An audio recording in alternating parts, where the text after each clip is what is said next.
এই শীতের ঋতুতে বিকাল হওয়া স্টার্ট মানেই আমরা কিন্তু বিভিন্ন ধরনের পিঠাপুলি বানানোর জন্য রেডি হয়ে যাই। আর শীতটা মানেই হচ্ছে শেষ হচ্ছে পিঠাপুলি খেয়েই আমাদের। যেমন ভাজা পিঠা, সিদ্ধ পিঠা, ভাপা পিঠা, কদম পুলি, বিভিন্ন ধরনের আজকে পিঠা, চিতই পিঠা।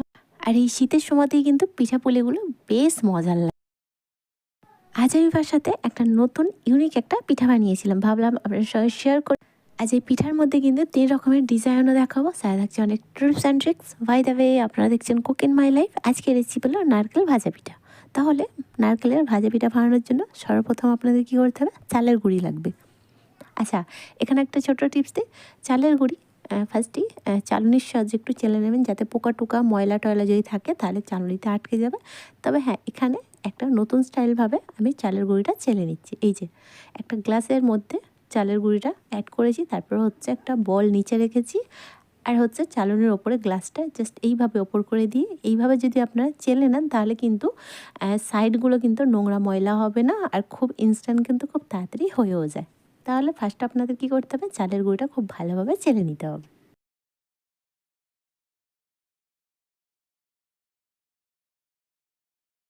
আচ্ছা, চালের গুঁড়ির কোয়ান্টিটিটা 500 গ্রামের কাছাকাছি আছে। এরপর হচ্ছে খামির বানাতে হবে। তার জন্য একটা ডিশ নিয়েছি। ডিশের মধ্যে 500 গ্রাম চাল, যেহেতু এখানে ওই 2 গ্লাসের কাছাকাছি পানি অ্যাড করলাম।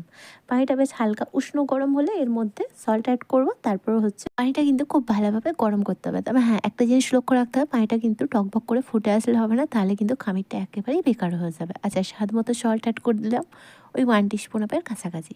তারপরে যতক্ষণ না পানিটা ভালোভাবে গরম হচ্ছে ততক্ষণ আপনাদের ওয়েট করতে হবে।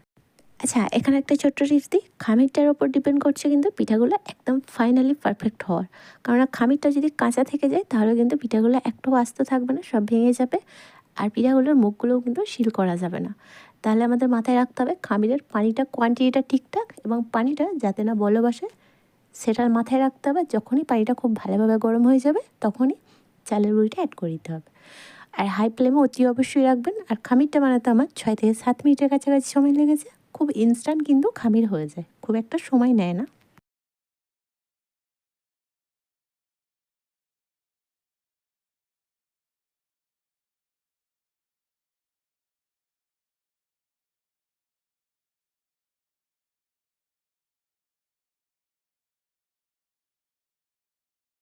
ফাইনালি খামিরটা হয়ে যাওয়ার পর একটা ছড়ানো খুব বড় সাইজের একটা প্লেটের মধ্যে, কিংবা এইরকম আমি একটা পিতলের থালা নিয়েছি, থালার মধ্যে অ্যাড করে দেবো। আচ্ছা, এরপর এখানে আরও একটা ছোট্ট টিপস দিই। খামিরটা থালার মধ্যে ঢালার পর কিন্তু গরম অবস্থায় আপনাদের ভালো করে মথে নিতে হবে। তবে হ্যাঁ, একটা অবশ্যই পাত্রের মধ্যে পানি নিয়ে হালকা ছেটা লাগিয়ে অল্প অল্প করে এইভাবে জাস্ট মথে নেবেন হালকাভাবে, ঠিক আছে? খুব একটা প্রেস করতে হবে না, যেহেতু অতিরিক্ত গরম থাকার কারণে কিন্তু হাতে অনেকটাই তাপ লাগে।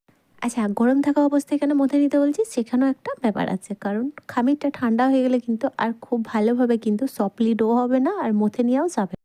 আর এই গরম অবস্থায় মথে নিচ্ছি বলে হাতের তালুটা কীরকম লাল ভাব চলেছে দেখে নিশ্চয়ই বুঝতে পারছেন, অতিরিক্ত পরিমাণে তাপ লাগার কারণেই কিন্তু। আচ্ছা, এখানে একটা ছোট্ট টিপস দিই। মথে নেওয়ার ওপর ডিপেন্ড করছে পিঠাটা কিন্তু কতটা ক্রিসপি এবং মুচমুচে হবে। যত ভালো কিন্তু মথে নেওয়া হবে ততই কিন্তু ক্রিসপি ভাব হবে। এইভাবে কিন্তু সমস্ত এই খামিরটা আমি ডো বানিয়ে নেব। খুব ভালোভাবে প্রেস করে করে একেবারে সফটলি ডো বানিয়ে নেব।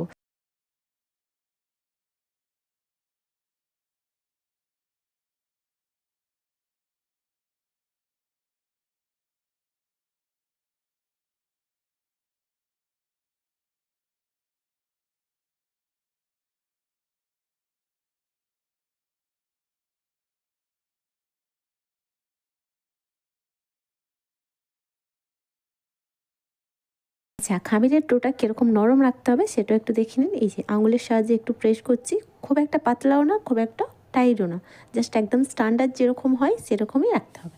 তারপরে হচ্ছে ওটা 5 মিনিটের জন্য রেস্টিংয়ে রাখতে হবে। এখানে আমি পুরটা রেডি করবো, তার জন্য 2টা নারকেলের কুড়া নিয়েছি, 100 গ্রাম মতো চিনি নিয়েছি, আর 100 গ্রাম আখের গুড় নিয়েছি।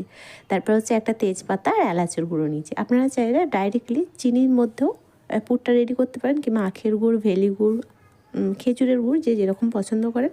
বাট আমি 2 রকম নিয়েছি, টেস্টটা একটু অন্যরকম লাগার জন্য।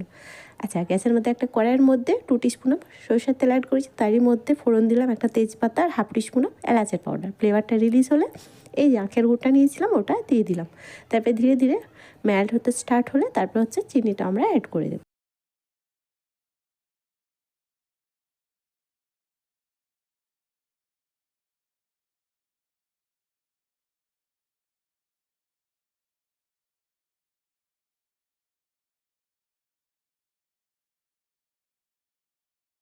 আচ্ছা, চিনি এবং গুড়টা খুব ভালোভাবে যখন মিশে যাবে এবং গলে যাবে, ওই যে কোরানো নারকেলটা অ্যাড করে দেবো।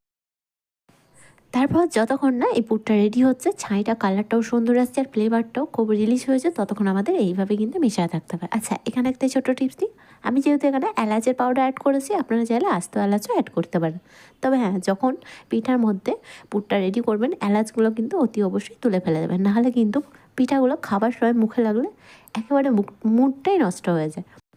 আর নারকেলের গুঁড়োটা দেওয়ার পর কিন্তু অনেকটাই ময়েশ্চার বেরোয়, সেই কারণে যতক্ষণ না ময়েশ্চারটা শুকাচ্ছে, এইভাবে কিন্তু নারকেলের গুঁড়োটা সিদ্ধ হবে, ধীরে ধীরে কালারটাও চেঞ্জ হবে আর আমাদের নারকেলের ছাইটা কিন্তু ফাইনালি রেডি হয়ে যাবে।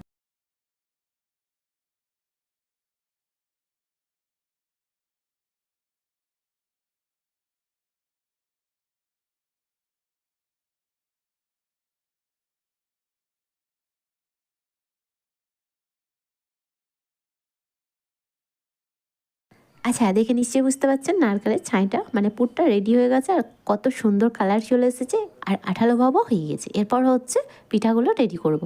আচ্ছা, এইদিকে আমার 3টা ডো হয়েছে, তো ডোটা খুব ভালোভাবে আরও একবার মথে নেব। 2টা হাতের মিডল পজিশনে একটু জাস্ট এইভাবে মথে নিলেই হবে। তারপর হচ্ছে ছোট ছোট আকারে এক একটা করে লেচি বের করে নিতে হবে, এই যে আমি যেরকম বের করে নিচ্ছি সেরকম। এরপর হচ্ছে একটা ওই যে পিতলের থালার মধ্যে রেখে দিলাম। আচ্ছা, ছোট ছোট লেচি কিন্তু কাটতে হবে আপনাদের।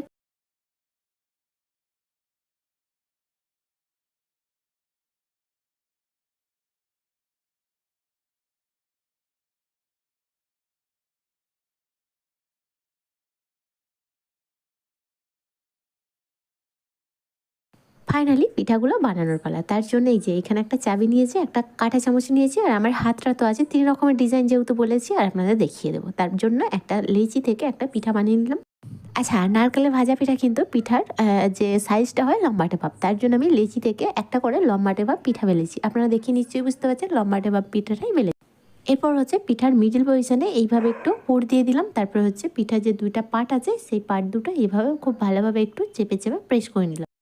পিঠার ফার্স্ট ডিজাইনটা কিন্তু আমি হাতের সাহায্যে নিজেই বানাবো। এই ডিজাইনটা কিন্তু আমার মায়ের থেকে শেখা। ছোটোবেলায় যখনই মা পিঠা করতেন পাশে বসে থাকতাম, ভাবতাম যে কীভাবে এটা কি হাতের সাহায্যে হওয়া সম্ভব, এ তো মেশিনের মতো ডিজাইন হচ্ছে।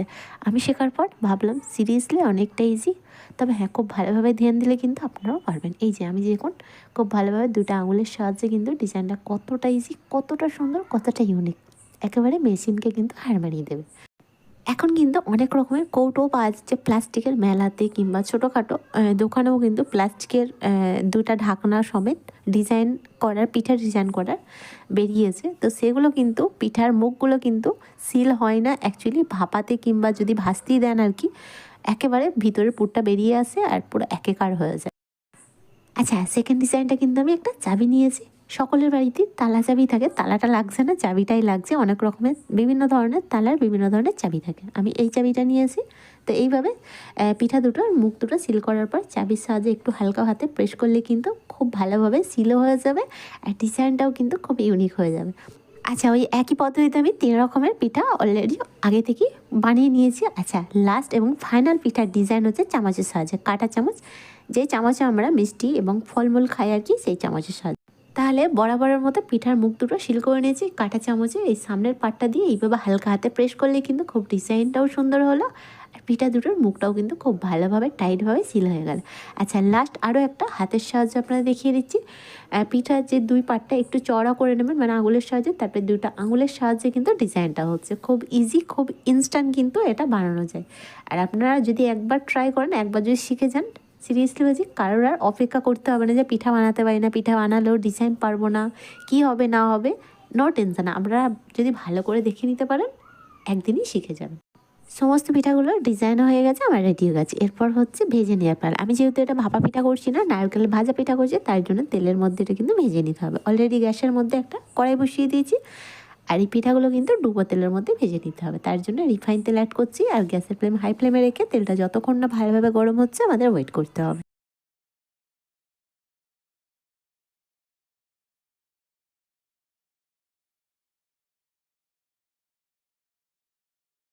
আচ্ছা, তেলটা কিন্তু খুব ভালোভাবে গরম হয়ে এসছে। এরপর হচ্ছে 6 থেকে 7টা করে পিঠা এই তেলের মধ্যে ছেড়ে দেবো। আচ্ছা, যেহেতু পিঠাগুলোর সাইজগুলো বেশ বড় বড় আছে, সেই কারণে আমি 6 থেকে 7টা করে পিঠা ছেড়ে দেবো।